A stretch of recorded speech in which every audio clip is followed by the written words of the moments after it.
You weren't captured, you were claimed, shackled in bloodied chains, marched barefoot through dust and ash, past the impaled bodies of those who resisted. The Assyrians made no secret of what came next. Torn from your home, stripped of name and rank, you were dragged into forced labour or ritual humiliation. Some were blinded, some flayed alive. Others were paraded through cities as trophies before vanishing into mines, quarries or mass graves. Mercy wasn't policy, it was weakness. To Assyria, prisoners weren't men, they were warnings. And if you fell into their hands, your story ended with silence and stone. Imagine standing on the battlefield, the clash of iron ringing in the air, cries of the fallen echoing around you. In ancient Assyria, defeat transformed warriors into captives, marking the beginning of a harrowing new existence. The invincible Assyrian army, renowned for their ruthless efficiency, has crushed your king's forces, leaving the field a grim mosaic of human loss.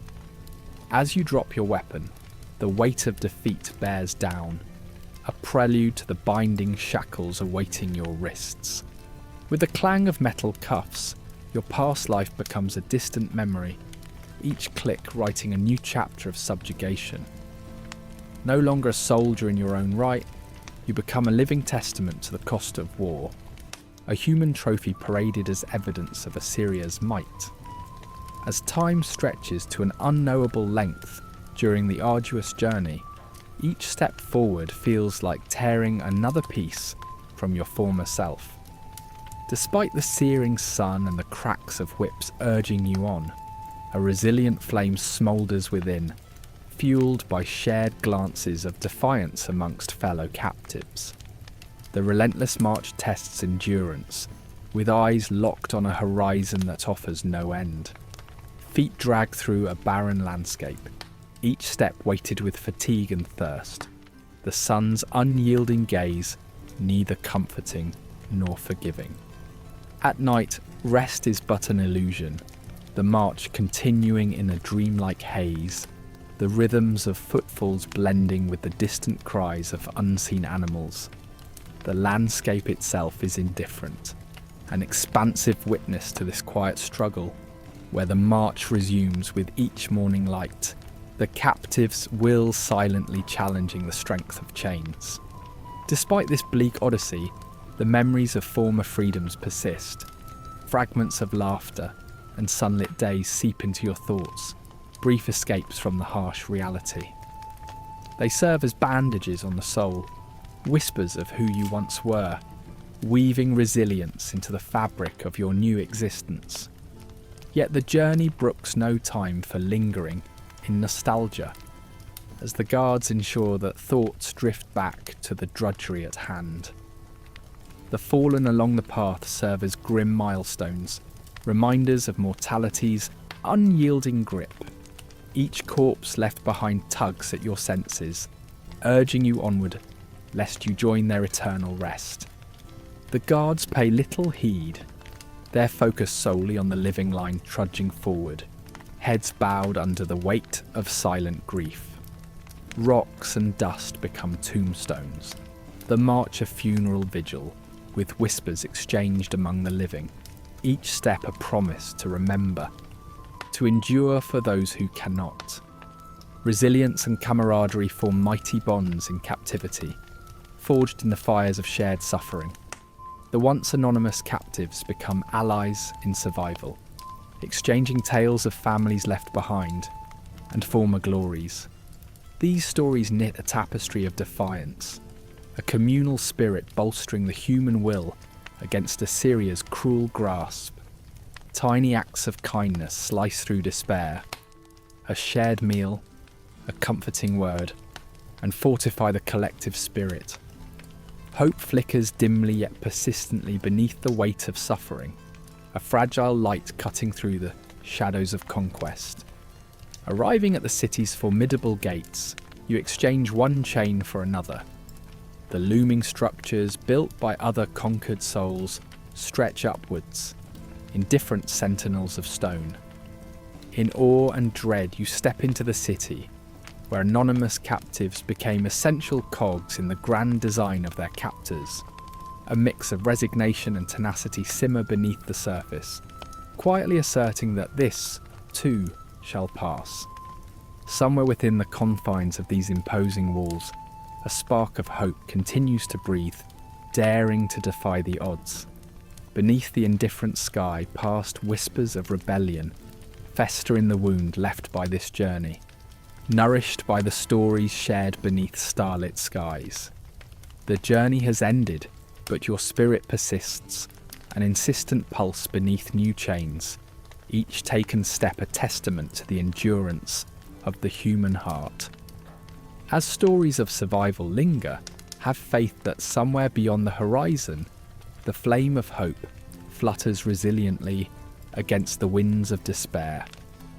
Your body, though bound to foreign lands, remains free in spirit, steadfast through the ages, an undying emblem of the unwavering heart that defiantly beats beneath the imposing weight of conquest.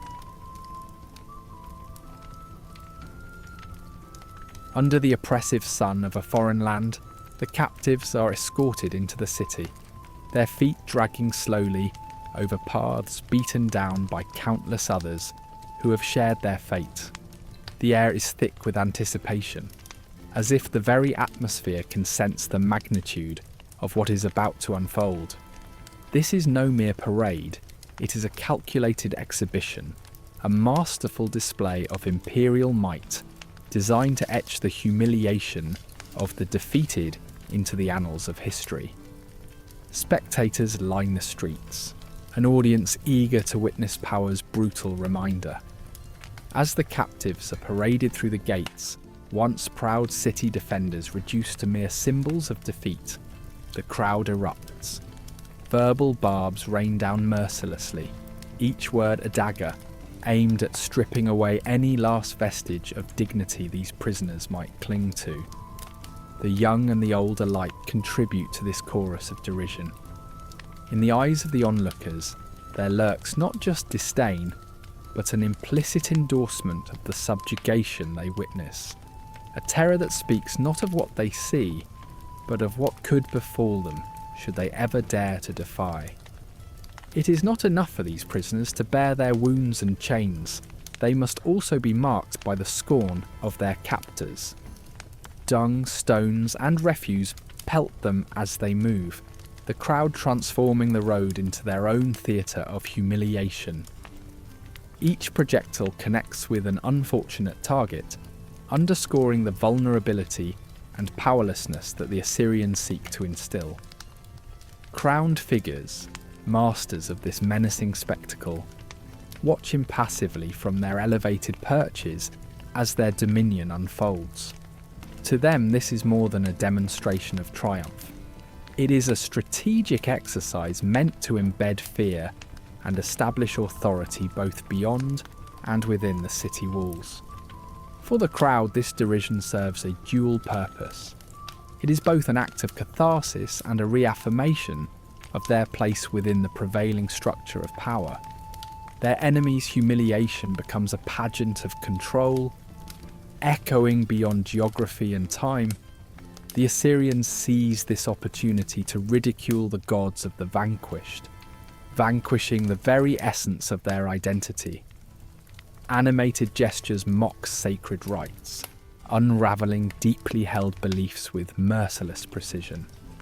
What was once your source of strength is stripped away, leaving a psychic wound as raw as any fleshly injury, a weapon against the spirit that aims to scar more deeply than steel ever could.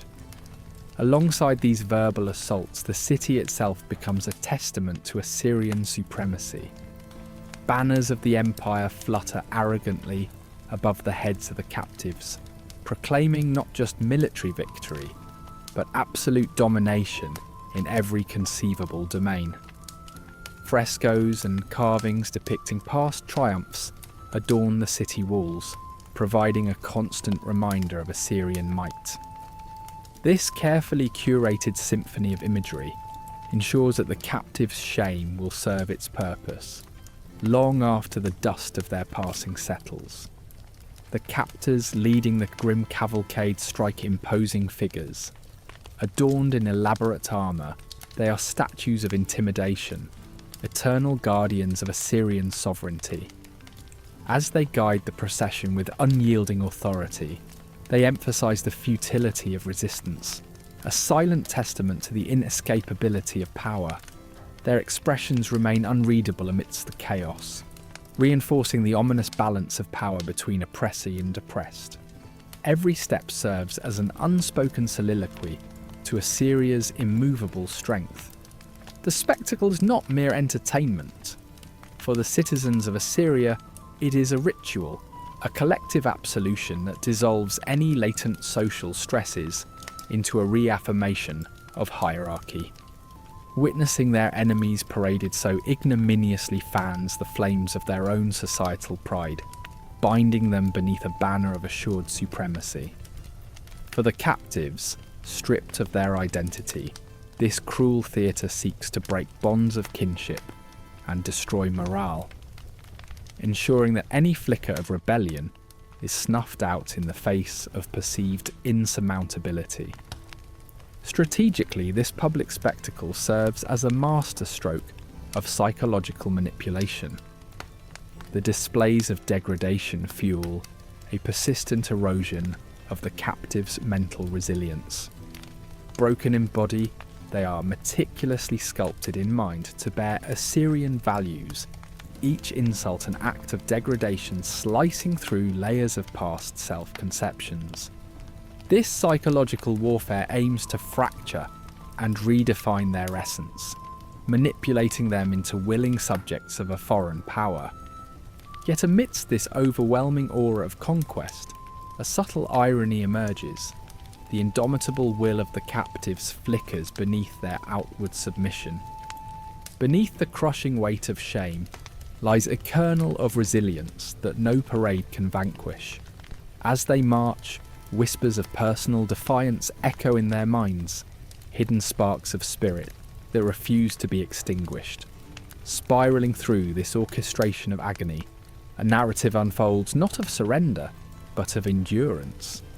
An undercurrent of human tenacity persevering against the relentless tides of history.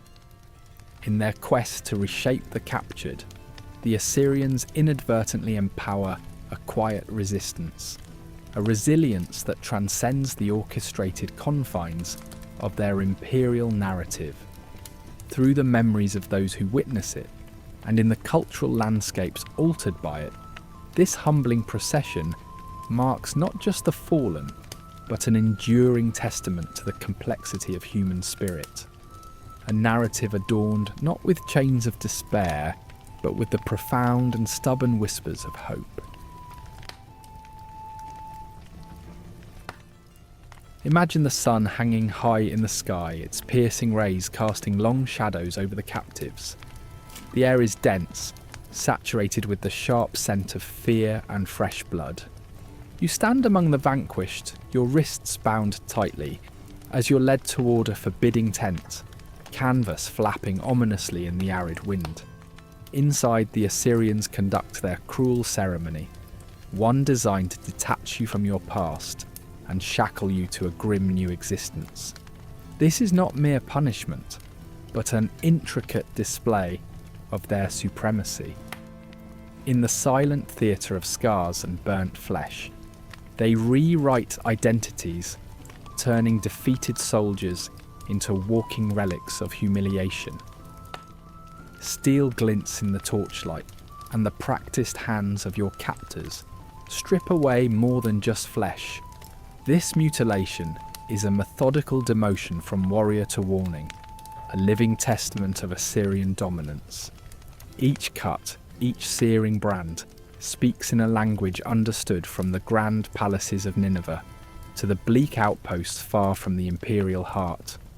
Removal of noses, ears, the searing of cheeks. Every mark is a public proclamation, etched upon you to remind all who see of the empire's far-reaching power. Where once you thrived, now you exist as a grimly altered symbol of submission. Your identity not merely hidden, but violently erased. Amidst the agony, the Assyrians' intent becomes clear. A strategy not just to break bodies, but to shatter minds. Your skin, now a canvas for their message, tells a brutal story without words. Mutilation serves as a perverse form of purification, stripping away individuality along with resistance. Yet beneath the guise of ritual lies a strategic masterstroke, reshaping lives into offerings of obedience and rendering human spirit another resource subjugated to Assyrian imperialism. In this savage irony, it is not solely the physical pain that redefines you, but the unspeakable loss of self. Dialogue dwindles as words are stifled beneath oppressive silence. Once a proud warrior with tales woven into the fabrics of battle, you now serve only as a reminder of another's might.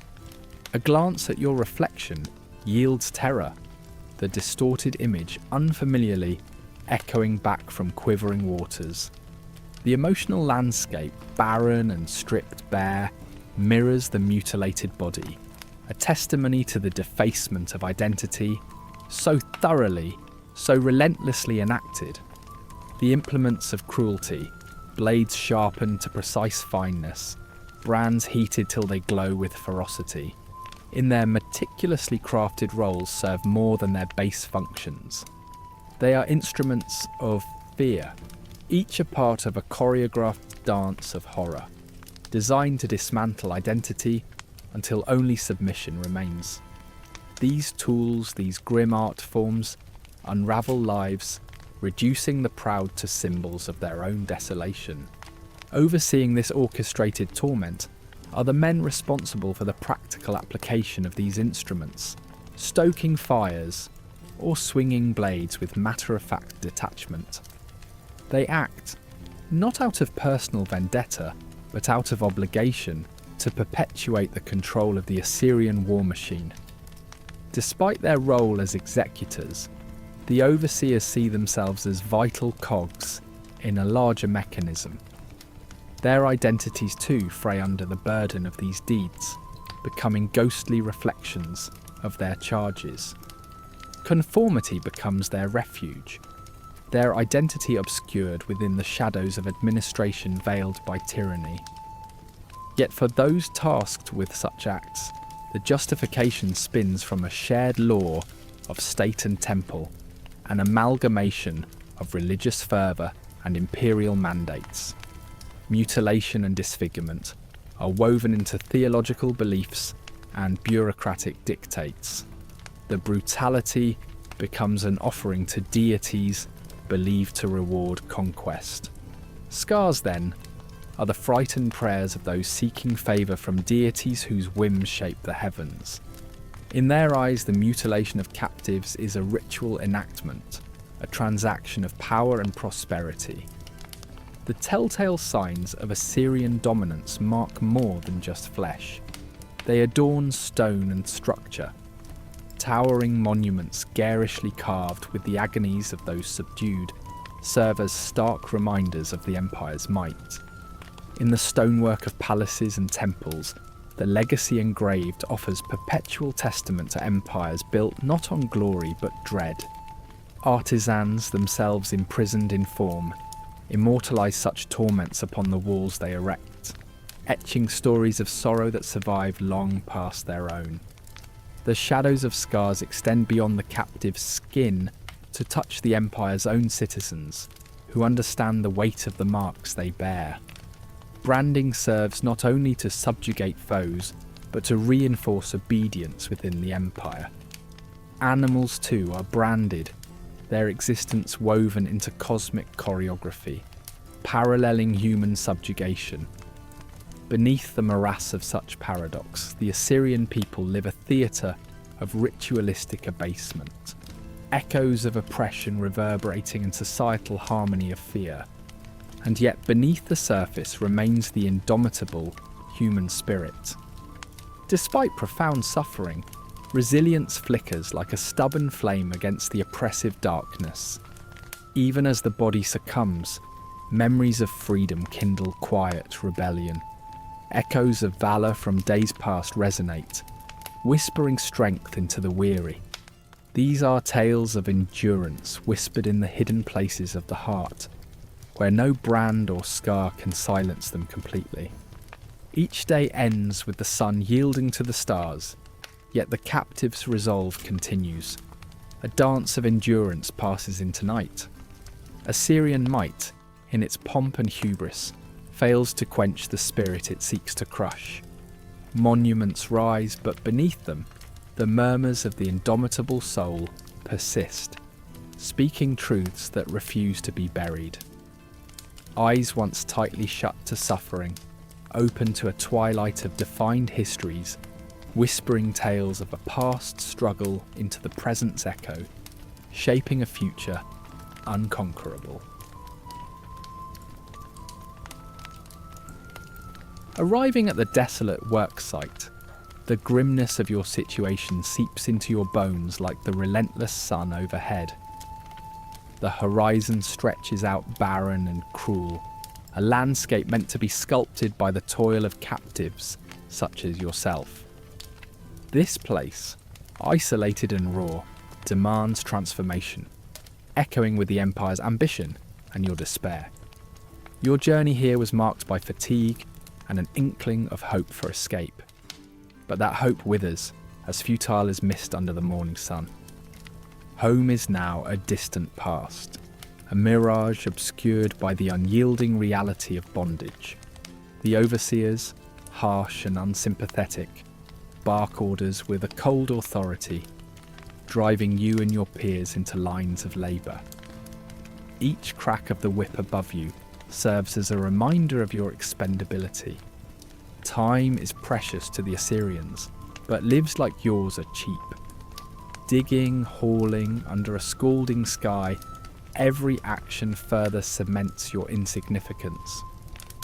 Amid the sweaty toil and overseers' indifference, a begrudging camaraderie weaves through the oppressed, silent gestures of unity against the backdrop of endless oppression. As you lift stone by stone, you're painfully aware that these monuments will never be yours to enjoy. Temples and palaces rise, their grandeur unattainable. They symbolise the Assyrian obsession with immortality, a legacy built on your back and marked by your invisible suffering. Each chiselled stone and sculpted relief silently testifies to the anonymous sacrifices made for an empire that will remember only its own glory. Next to these massive projects, your reflection of identity persists, albeit paradoxically. You're erased from history even as you lay its foundation.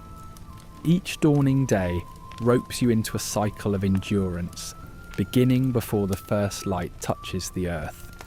With muscles failing under scant rations, the work demands strength out of reach. The monotony numbs your senses as you dig and haul under an unyielding sun, whips ever threatening at your back. As evening falls, you're herded to cramped quarters, where rest remains an elusive promise. Sleepless nights breed dreams that feign liberation, but dawn always shatters them. Daily you struggle not only against physical tasks, but with a weary spirit, the days blending into an endless procession toward despair. Yet, the heaviest burden lies in the overseer's indifference, a society that views you less as a person and more as a cog within its oppressive machine. To them, you're a broken tool, and this disregard is absolute, leaving you feeling spectral, as if diminished to a ghost in their narrative. Amidst the hierarchy dividing conqueror from conquered, human empathy becomes a relic, and a fleeting resource like you is soon forgotten in the relentless pursuit of imperial progress. With the blistering heat as your constant companion, a crushing weight bears down on both flesh and spirit. The Assyrian heartlands are relentless in their climate.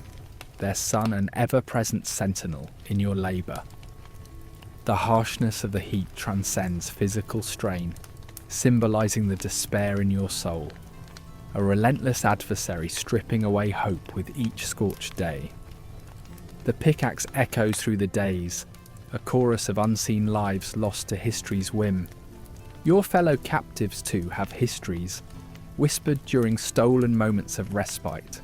Dreams of distant homes and severed ties weave a tapestry of shared torment. In the quiet exchanges of grief and laughter, a fragile humanity persists, defying the brutality that seeks to erase it, affirming the existence of those who once were free. Even under dehumanising conditions, small acts of defiance, shared smiles or whispered stories, affirm human resilience. These gestures contest the invisibility of who you once were, sparking a community spirit that withstands efforts to diminish you. The structures your labour raises may obscure your name, but your spirit flickers defiantly beneath the stone. Task after task, designed to crush, strips away both muscle and identity, grinding spirits down to dust. The repetition is psychological warfare, embedding hopelessness within those subjugated by Assyria's wrath.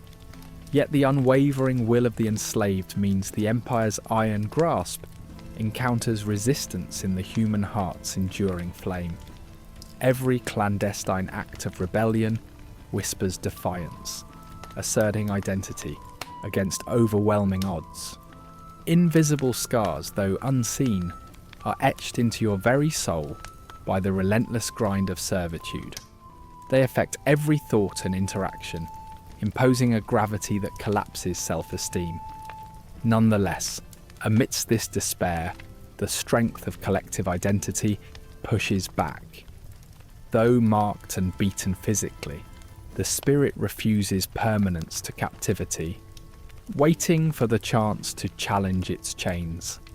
Every stone placed becomes part of an enduring legacy, bearing witness to the countless unnamed who toiled for an empire's glory. Assyria's monuments will last, admired for their splendour and ingenuity, while those who built them drift into obscurity. Yet beneath the reflections of grand aspirations, the whispers of your contribution linger, entwined forever in these stone edifices, a testament to endurance and sacrifice, a silent scaffold of history. In the unforgiving realm of ancient Assyria, food plays the role of a merciless warden, determined to remind prisoners of their stark reality. Each meal, a thin, watery porridge, serves as an echo of their subjugation, a concoction that wobbles like a mere whisper of sustenance, barely fit for human consumption.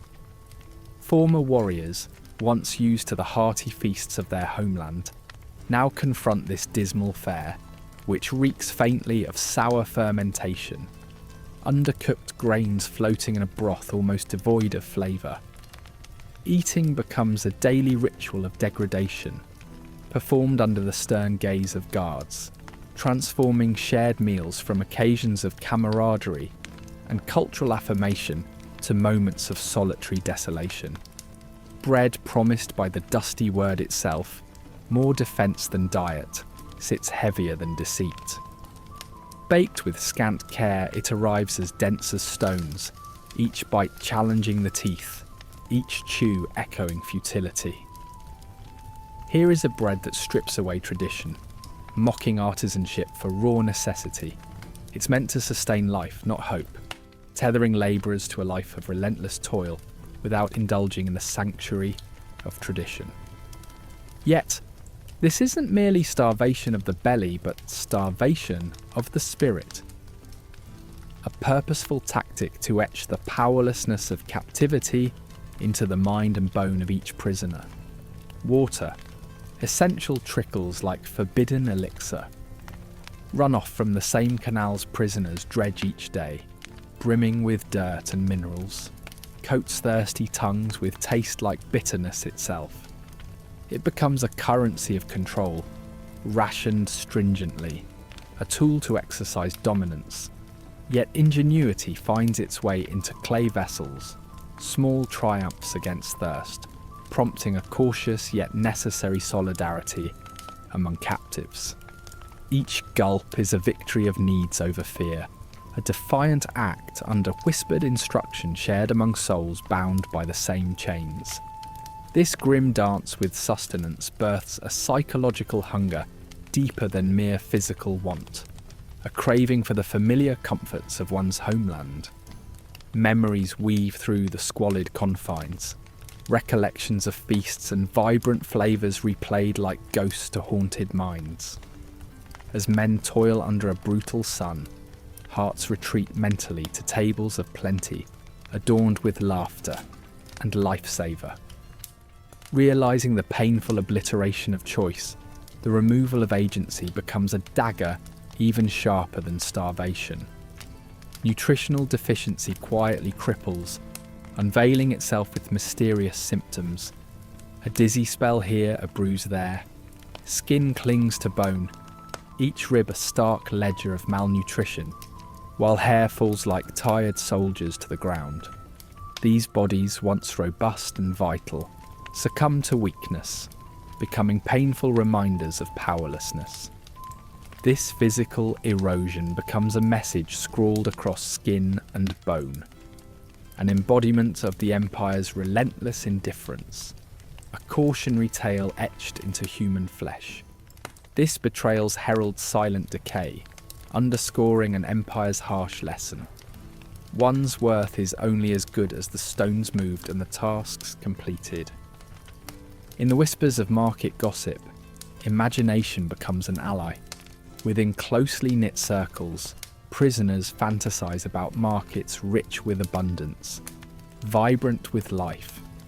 Recalled scents of spices and imagined flavours kindle vestiges of rebellion, staking out domains of liberation within memory's treasuries.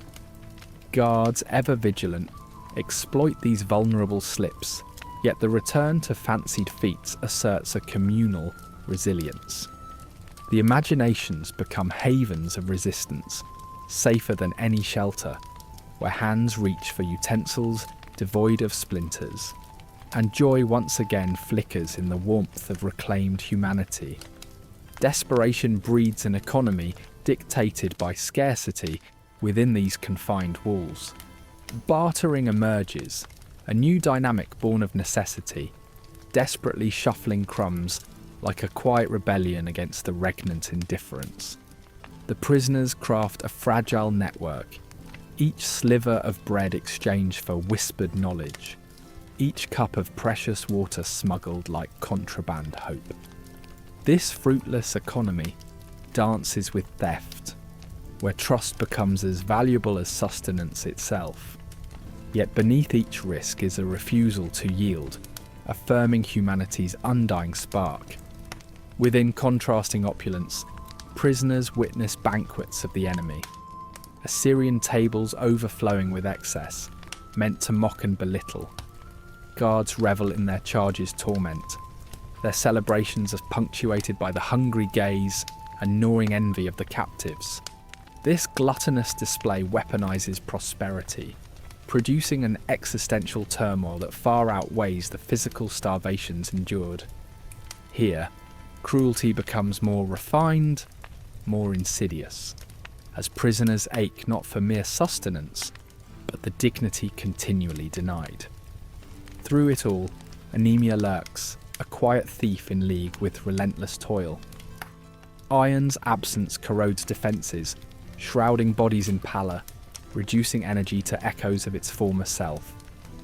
Weariness seeps into bones and minds, mingling physical erosion with creeping despair. Life clings precariously. Whispers of home murmur hope into the air. Tales of resilience lighting a beacon through faltered strength. Despite it all, life persists relentlessly, flickering like shadows under an oppressive sun.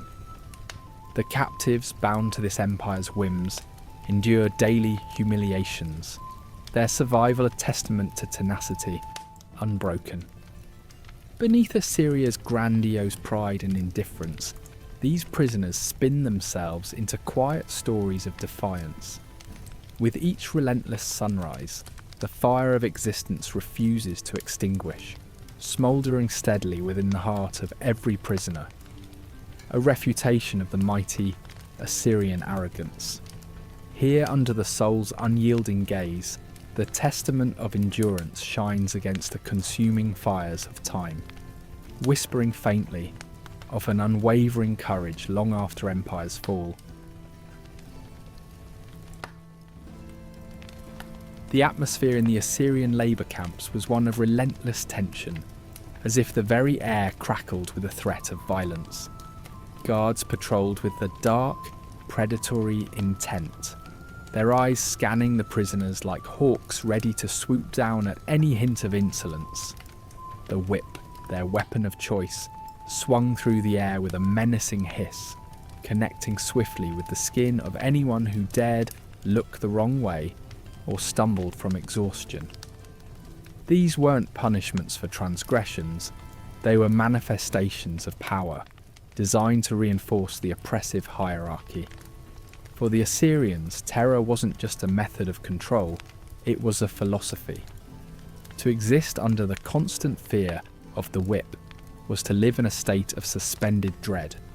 Each flinch and twitch became acts of submission. Some prisoners grew numb to the pain, while others internalized their agony, letting it fester into silent resentment. The legacy of these whippings stretched beyond the physical scars into the psyche, where boundaries between reality and nightmare blurred. Through cruelty, the captors hoped to fracture any sense of unity or rebellion. Every lash was a reminder of their ultimate goal: absolute submission. Witnessing this sadistic spectacle served as a chilling reminder of one's own fragility, binding prisoners under a shared fear that suffocated the soul. Among their captors, awareness of potential rebellion glimmered like embers in the eyes of the enslaved. A second glance or a lingering stare could be labelled insolence, inviting swift and brutal reprisal. Guards approached with cruel patience, unleashing havoc upon any who dared to challenge authority with a defiant gaze. For some, this silent rebellion, this act of looking again, held the last fragments of their autonomy. It was a symbolic, dangerous assertion that they were not yet broken.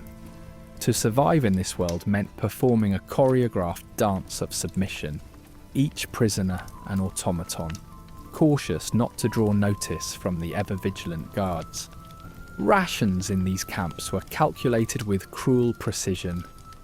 Meals were composed of thin, flavourless porridge and hard bread, providing just enough sustenance to keep prisoners working. Yet, these meals served a dual purpose: maintaining life while quietly starving resistance. Hunger gnawed at them, a discomfort that compounded their misery. Guards would sometimes seize a ration or add indignity to the daily grind with an unexpected beating. This calculated blend of sustenance and suffering reinforced their captors' control. The denial of food became as effective a tool of discipline as the whip, its spectre looming over every prisoner. The amphitheatre for public punishment transformed into a grim arena, where the purpose was not entertainment, but indoctrination through fear. Assyrian captors wielded spectacle as psychological warfare. Punishment was not just for the individual, but resonated through the captive community, reinforcing their submission to oppressive might. Each flogging, conducted under many witnesses, served as a grotesque performance, its echoes sapping any hope of defiance. Despite the terror it instilled, this shared experience sowed seeds of subtle defiance among captives, weaving an invisible bond of solidarity. Silence reigned as a powerful survival strategy. Outward expressions of pain were swiftly punished, so emotions simmered beneath stony facades. Within this culture of fear, whispered consolations became perilous. The constant suppression of emotion eroded each captive's emotional fabric, turning their world into a hollow imitation of life. The captors sought to strip away every shred of emotional resilience, reinforcing the psychological chains of their imprisonment. The constant presence of shackles and collars served as physical manifestations of their captivity. Forged from iron, these bindings were not only meant to restrict movement, but also to weigh down the spirit. Stripped of autonomy, prisoners bore these oppressive symbols daily. Yet even here, captives found means of defiance. Shackles intended to dehumanize became canvases for discreet carvings, marks of endurance and identity that silently defied their captors' intent. Captives were caught in an unending cycle of menial tasks designed to beat down resistance. The guards enforced this regimen with calculated brutality, weaving a pattern of behaviour intended to strip individuals of their spirit and forge compliance. Yet even within these constraints, prisoners carved spaces of covert rebellion.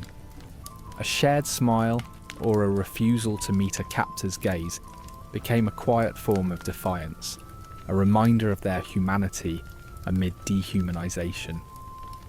Assyrians took discipline further, employing psychological tactics to break their captives' spirits. They leveraged demoralization exercises, using relentless verbal degradation to fracture unity and assault self-worth. Yet captives found resilience in unimaginable reserves, constructing emotional defences and safeguarding their self-worth against these psychological onslaughts. Perhaps the most insidious method of control came in the form of engineered betrayals, forcing prisoners to inform on one another with promises of favour. This tactic thrust captives into moral dilemmas, sacrificing trust for survival. Yet despite this chaos, profound loyalty emerged, woven from sacrificial acts and unyielding silence. Even when pitted against each other, prisoners maintained deep bonds, ensuring resilience against manipulation. In this world dominated by fear and servitude, preserving one's core self became the ultimate defiance. Amid illusions of power, prisoners nurtured fragments of individuality through storytelling and shared memories. These internal sanctuaries became vital repositories of hope, defying systemic control.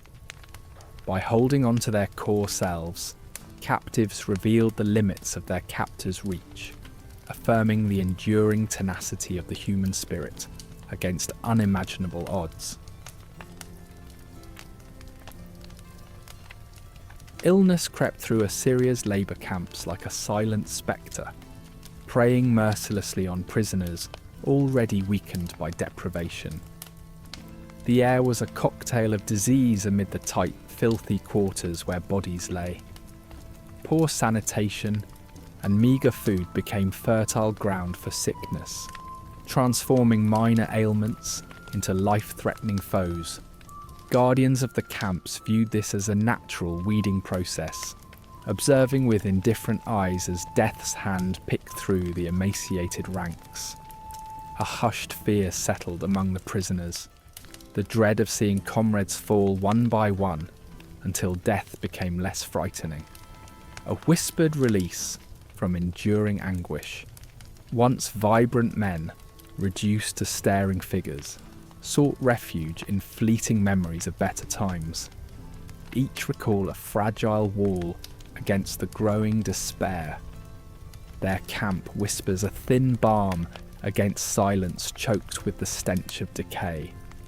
Starvation became another relentless foe, stealing strength gradually, moment by insidious moment.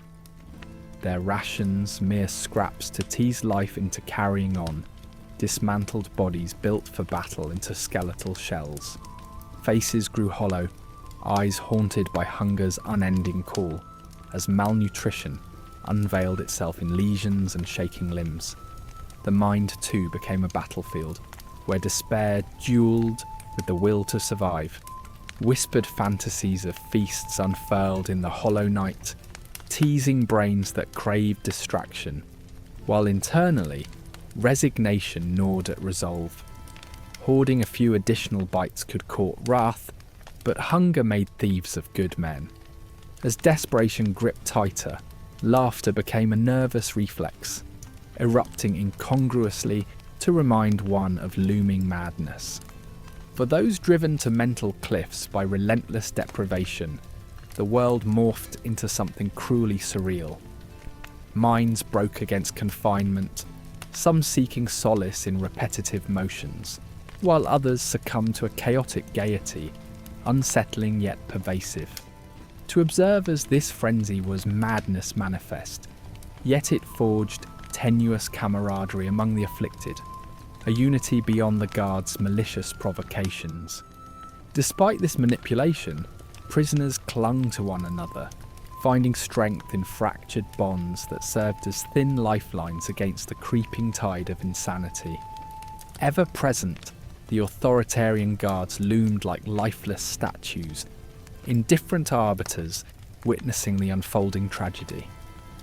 They enforced their rule with cold precision, embodying the unattainable hope scrawled across desperate faces. Yet behind hardened facades lay a twinge of repressed remorse, as they buried compassion beneath harsh routines and ritualized violence. Their ambivalence demonstrated the very nature of the detached cruelty inflicted by the empire they served, a stark contrast to the human connections prisoners so desperately sought. Death hovered immutably over the camp, its scent a steady reminder of its omnipresence. The environment was saturated with its aroma, an indelible essence ingrained in clothes, nostrils, and memories. In the brutal sun, decaying bodies were hastily laid to rest in shallow pits when space allowed, else fell to the birds under heaven's indifferent gaze. Numbness sprouted from this morbid intimacy with mortality, numbing fear into a grim acceptance, as camaraderie eroded silently beneath the weight of relentless grief. Yet flickers of solidarity survived among captives who whispered memories of shared past glories, using language as both weapon and shield. These murmured reminiscences defied the decay, snatched back fleeting vitality through tales of valour, of deeds long past, of warriors they no longer were. Small rituals of remembrance took root quietly, each recount passed furtively to honour the unmarked graves of fallen brethren, nurturing legacies through memory. Though their bodies fell, spirits lingered in clandestine storytelling, reminders of human tenacity carved from cloth scarce enough to hold the weight of their despair. Silence, meanwhile, crafted its own refuge. Pragmatic and necessary, it became a unifying force that transcended language, circumventing barriers and breeding an unspoken understanding between captives. It facilitated a hidden communication, protective and strategic, ensuring survival where words might betray. Each nod, gesture, shared glance underlined a mutual resilience and a vow to remember among so much forgetfulness imposed by their plight. In stillness, prisoners connected, embraced by a tranquility born not from peace, but from necessity. Yet beneath even this cloak, hope flickered like a candle guttering in the wind. Once bright dreams of freedom dulled, the edges worn by an unforgiving reality that bore down upon any last vestige of optimism. The weight of existence in chains squashed hopes into abstract fogs of surrender. Dreams whispered promises of freedom only to dissipate within the persistent present. Each haunting dream nothing more than a fleeting apparition, trailing behind weary footsteps that journeyed nowhere. To mourn without ritual is to endure without solace. In Assyria, Farewells were stifled by the very absence of proper farewells. The act of grieving became clandestine, a furtive nod to shared sufferings and shared stories. Captives wished to honour the dead in silence, fragments of eulogy rising beneath a canopy of stars, vignettes of shared lives coloured with unending perseverance against obliteration. Here, stripped of so much, they claimed a singular victory, a defiance tethered to memory that indelibly persisted, breathing life onto the dry soil upon which they stood. In enduring all, they manifested an unyielding courage, defying their captors, refusing annihilation, their stories written in the silent constellations above. In the quiet shadows enveloping the grim reality, the Assyrians wield their most insidious weapon, the erasure of identity. Stripped of autonomy, yet breathing, prisoners face a decree demanding a new existence under Assyrian rule. The renaming cuts deep, not simply an administrative act, but a calculated psychological maneuver to sever ancestral roots. A new name is a stark symbol of power, a rebirth in the image of conquerors. With each foreign label assigned, threads that once tied individuals to their family, community, and history unravel. The transformation is not immediate, it's an erosion, slow and relentless, as captives navigate this disorienting labyrinth of imposed selfhood. With a new identity comes a forced linguistic transition. The native tongue, once a vessel for understanding the world, becomes obsolete. Instead, the Assyrian language dominates, the only means of sanctioned communication. Attempts to revive past languages are met with punishment, erecting a formidable barrier between captives and their memories. Days drag on through endless drills, under the scornful eyes of captors correcting every falter. Words once cherished give way to foreign syllables, their authority both alien and consuming. Within this oppressive lexicon, the Assyrians inject their narratives, weaving ideals until parts of one's identity wilt silently. A spiritual dissonance accompanies this forced metamorphosis. Old gods, once companions in worship, become targets of ridicule as Assyrian conquerors assert the supremacy of their deities. The temples that housed communal prayers lie in ruins, and clandestine acts of faith are perilously risky. No longer do captives find solace in the divine figures who once promised salvation or blessings. Instead, these deities are labelled impotent, their people's defeat woven into tales of divine justice. Where once stood unity in rituals, whispered defiance becomes the only way to cling to spiritual heritage. The forced assimilation extends to the embrace of Assyrian gods. Participation in religious ceremonies becomes a mandatory display of subjugation. Gathered at dawn, captives are ushered into grand temples and compelled to witness solemn ceremonies dedicated to deities like Shamash or Asher. Foreign chants engulf them, the meaning elusive yet uncomfortably familiar. Hymns are learned by rote, an empty echo of spirituality veiling allegiance. In these spaces where the religious entwines with the political, captives' identities become deeply rooted in Assyrian spiritual soil, while their ancestral gods fade into shadows whispered in secret. Everyday life transforms under a rigid new order. Captives move through schedules predetermined by Assyrian overseers, their days consumed by labour and structured interaction. Work gangs, intricate mosaics of conquered peoples, thread together under oppressor-enforced solidarity. Moments of respite become hallowed opportunities for whispers, tiny bridges to a past remembered in fragments. The rigid hierarchy of Assyrian culture becomes the axis around which life revolves. the vivid marketplace a stark contrast to the dulled domestic memories that linger. Even education is no refuge. Rebranded as indoctrination, it unfurls as a double-edged sword designed to reshape intellect. Rather than fostering curiosity, education serves as a relentlessly propagandized tool, embedding Assyrian triumphs into the captive psyche. Through a curriculum that venerates Assyrian greatness, captives are expected to memorize and internalize a singular, historical perspective, sidelining the nuances of their pasts. Questions dissolve into hollow repetition.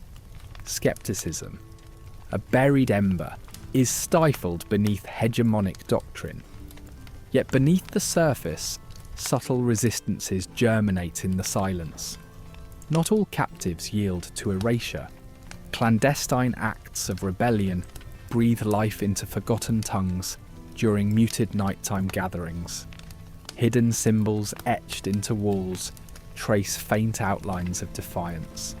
Songs emerge, hummed quietly or in dreams, offering whispered remembrances of times unshackled.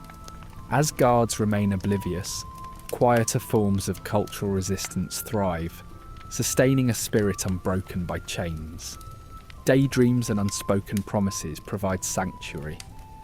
Even in drudgery, the mind roams free, rekindling memories of a life where kinship outweighed captivity. At night, promises of return and stories untold take form, nurturing the soul with visions of autonomy reclaimed. Imagination escapes the confinement, breathing life into prospects anchored in nostalgia and future aspirations. Shared stories, despite the oppressive grip, offer vital threads pulling captives toward one another. As darkness falls, they come together to swap tales, each narrative weaving a tapestry that defies forgetfulness.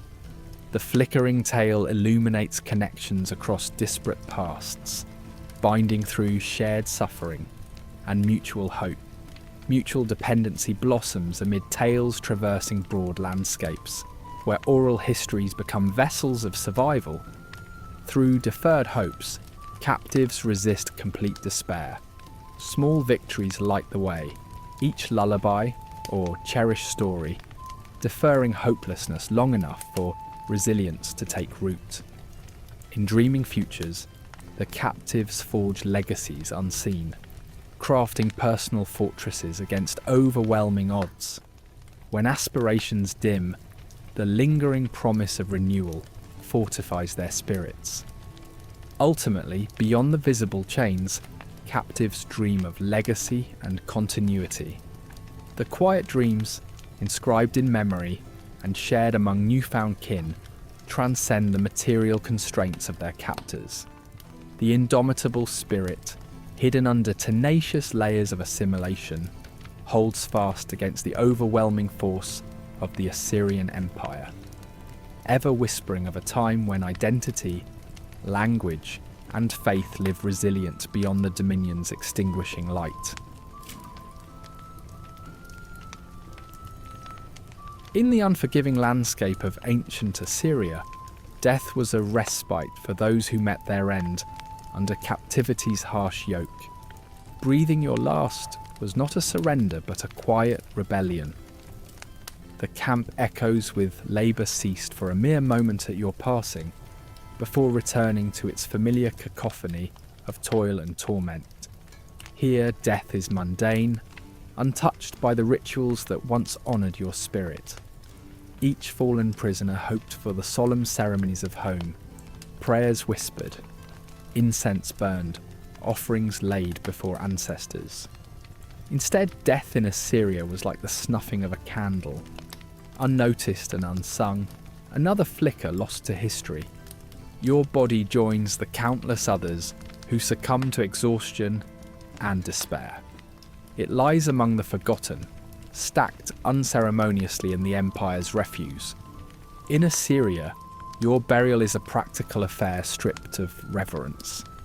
The grand cities stretching across the land owe their splendour to towers of unwritten suffering. built by hands bound for eternity in nameless graves. The empires of old moved mountains, but forgot the souls crushed beneath them. Their silent sacrifices the foundation stones of imperial ambition. At home, stories of valour and ancestry echoed across generations, binding the living to the past. Here within Assyria's shadow, memory fades, erased meticulously by those who sought not just to conquer bodies but to obliterate histories. As days pass, the sun erases the name you once answered to, the heroics once sung in your honour, now unmoored without a grave or marker to recall them. Dust, borne by the wind, conceals your tale beneath the city's relentless march, burying the whispers of who you were beneath layers of time. The Assyrian Empire, ever expanding, tramples over individual tales, unfazed by the debris of human lives it consumes. Each prisoner of war was but a fleeting chapter in the Empire's saga, a resource exploited then discarded. Structures rise, casting long shadows over the unmarked graves of those who had relentlessly toiled, never to hear gratitude nor see the fruits of their labour. Here lies a paradox. The grandeur of empires rests upon the bones of forgotten souls, their blood etching the cost of Assyria's legacy into the earth. The empire acknowledges sacrifice, though not the kind you knew. In Assyria, sacrifice is cloaked in silent screams and unseen suffering, threads woven invisibly through the empire's achievements. This hidden truth underscores a darker reality. History often eulogizes rulers and architects, but erases the countless captives who bled to realize those visions. These omissions reveal the brutal force of history's selective memory, valuing visible triumphs while forgetting the silent, essential lives that built them. Yet despite efforts to vanish you, a spark of remembrance endures like a quiet ember. Resistance and resilience, ineffable and intangible. Though no monument carries your name, your story breathes in the defiant whispers passed quietly between captives. These murmured stories of resistance sustain the spirit among captives, unfurling small rebellions in a world determined to smother them. They stand furtively in hushed corners, transmitting not just memory but identity, reborn anew, forged from their trials. Hidden beneath the opulence of Assyrian cities is the agony of those unseen. Beneath the bustling marketplaces and towering temples lie stories unrecorded, their human cost unmeasured. For every celebrated structure, there's an untold sacrifice, a stark reminder of the empire's roots in sanguine soil. True reckoning comes when history confronts these stories, acknowledging the nameless lives that gave rise to documented greatness. The paradoxical nature of Assyria's legacy is its thinning veneer of invincibility.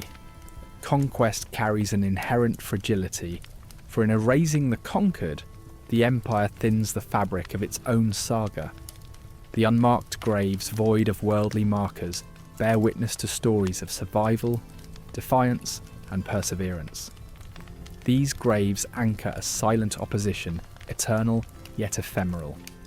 Voices that transcend decay to question the vaunted permanence of empire. Even as your story dissolves into dust, it forms part of an eternal chorus, resonating like a ghostly tune that chronicles survival against the inexorable tide of erasure. Although uncelebrated by monuments, your existence sings through centuries, a testament to the indomitable spirit that resists being forgotten.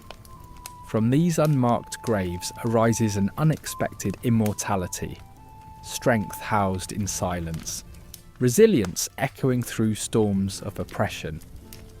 The lesson these tales offer is profound, for beyond stone and script, they assert the unconquerable human spirit, standing defiantly against forces that seek to write them out of history. In this understanding, the unmarked graves find a poignant morality, a conscience for history that acknowledges its debts. They give breath to stories untold, blending with the living to form the untamed wilderness of memory, ready to echo through time to those who choose to listen. In the shadows of Assyrian cities, under the granite gaze of imposing statues and the relentless scrutiny of watchful overseers, a quiet defiance simmers, while the triumphant Assyrian victors parade their captives as trophies of conquest. These prisoners nurture a silent rebellion. Words unsaid and languages forbidden flow in hushed whispers, echoing tales of distant homelands and ancestral glories, shared furtively among the shadows they call home. With every clandestine exchange, an unyielding spirit persists against the stifling choke of oppression. The Assyrians, confident in their dominion, remain mostly oblivious to this weaving of quiet insurrections beneath the surface.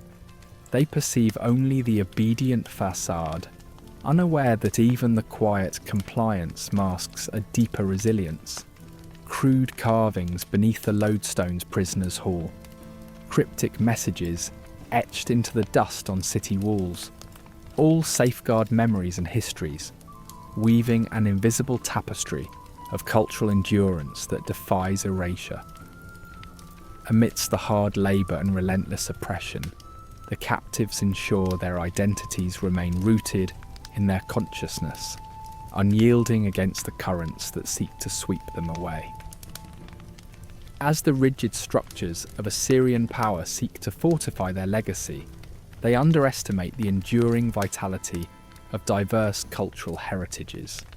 Beneath the guise of compliance, surreptitious ceremonies persist, rituals that bind captives to their ancestral deities, veiled in secrecy and risk. These rites offer spiritual sustenance, surmounting the attempts to erase their essence. Assimilation may blur public identities, but the lifeblood of their origins courses fiercely beneath the veil. Even in captivity, creativity blooms as an expression of defiance. Sculptures fashioned in stolen minutes, potsherds adorned with symbols, and hidden inscriptions speak volumes where voices cannot. Through art, the captive soul manifests, speaking in a language the captors dismiss as trivial. These creative outpourings are more than mere adornment. They are potent messages, narrating personal and shared sagas of endurance and hope. With every artistic expression, prisoners reclaim fragments of their identity, painting a narrative of resistance within a world intent on their silence. As hands labour under the punishing sun, small acts of sabotage ripple through the grand design of the Assyrian machine, an imperceptible shift in stone placement, a subtle alteration in a canal's course. Each deliberate oversight, minor to the conquerors, but significant to the captives, shouts a silent rebellion. These acts, seemingly insignificant, collectively symbolise a defiance that the Assyrian Empire cannot fully fathom.